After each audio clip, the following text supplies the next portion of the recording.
যুক্তরাষ্ট্রের president Donald Trump আর ভারতের প্রধানমন্ত্রী নরেন্দ্র মোদীর মধ্যে বুধবার 18 জুন টেলিফোনে এক আলোচনা হয়েছে। একই দিনে ওয়াশিংটনের ট্রাম্পের সঙ্গে বৈঠক করবেন পাকিস্তানের সেনাপ্রধান জেনারেল আসিম মুনির। তার আগেই ভারত আর যুক্তরাষ্ট্রের দুই নেতার মধ্যে কথা হলো।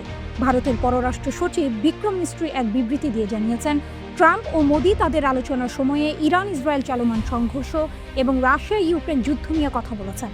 তবে দুই নেতার মধ্যে প্রায় 35 মিনিট আলোচনা হয় মূলত ভারতের অপারেশন সিন্দুর নিয়ে।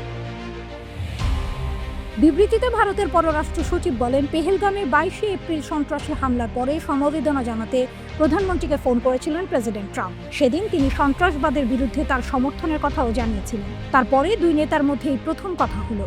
এ কারণেই প্রধানমন্ত্রী মোদি প্রেসিডেন্ট ট্রাম্পকে অপারেশন সিন্দুর নিয়ে বিস্তারিত জানিয়েছেন। এদিকে যুক্তরাষ্ট্রের প্রেসিডেন্ট ডোনাল্ড ট্রাম্প পাকিস্তানের সেনাপ্রধান জেনারেল আসিম মুনিরের সঙ্গে বৈঠক করবেন। ওয়াশিংটনের স্থানীয় সময় বুধবার দুপুরে হোয়াইট হাউসে দুইজনের একসঙ্গে মধ্যাহ্নভোজ যোগ দেওয়ার কথা রয়েছে। তবে গণমাধ্যম কর্মীদের ওই বৈঠকে প্রবেশ নিষিদ্ধ থাকবে।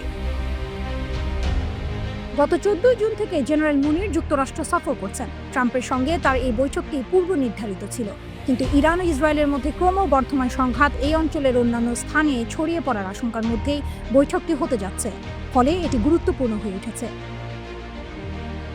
ইরানি গণমাধ্যমের তথ্য অনুযায়ী পাকিস্তানের সবচেয়ে ক্ষমতাধর ব্যক্তি হিসেবে পরিচিত জেনারেল মুনির গত মে মাসের শেষের দিকে ইরানের সশস্ত্র বাহিনীর প্রধান মোহাম্মদ হোসেন বাঘিরির সঙ্গে দেখা করেছিলেন। গত 13 জুন চলমান যুদ্ধের প্রথম দিনে ইসরায়েলি বিমান হামলায় নিহত হন বাঘিরি।